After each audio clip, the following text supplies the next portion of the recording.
Kung i-connect natin sa mas malawak na picture, napakita nito yung katatagan niya yung pagiging resilient.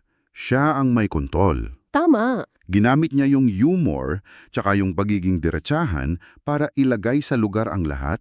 Hindi siya nagpadaig sa chismis. Siya yung nagdikta ng narrative. Hayagang paglilinaw, pero may class pa rin at nakakatuwa.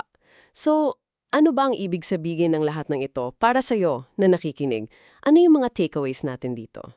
Siguro, yung una at pinakamahalaga, ang pamilyang Pilipino, oo, mapagmahal tayo, supportive, pero minsan, di sinasadya, lumalampas tayo sa linya. Nagiging masyadong usisero. Lalo na ngayon sa dali ng group chats at social media, no? Oo, lalo na dun. Kailangan talaga ng balanse. Yung pakikibahagi versus pagrespeto sa privacy ng bawat isa. Kahit lola mo pa yan. Pangalawa, nakakamangha rin talaga yung kakayahan ng ating mga senior.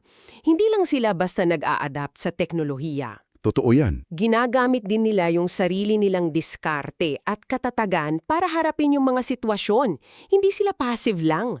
Si Lola Tessie, siya mismo nagpakita kung paano manatiling may control, in her own way. At panghuli, yung humor.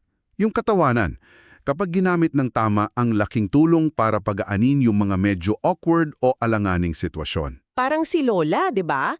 Hinarap niya yung intriga pero hindi nawala yung poise niya. May kasama pang ngiti at careless whisper remix pa. Exactly. Pwedeng harapin ng mga bagay-bagay ng may talino at konting kasiyahan. Okay, so bilang pangwakas na kaisipan para sa iyo na nakikinig, paano kaya natin mas mapapahalagahan yung mga ganitong kwento sa pamilya natin? Yung mga nakakatawa, minsan medyo nakakahiya nga, pero nagpapakita talaga ng kulay at personalidad ng mga mahal natin sa buhay. Pero at the same time, At the same time, paano natin magagawa yun ng may sapat na pag-iingat sa damdamin nila, sa privacy nila, lalo na sa panahon ngayon ng, alam mo na, mabilisang pagkalat ng impormasyon online sa mga group chat, sa social media?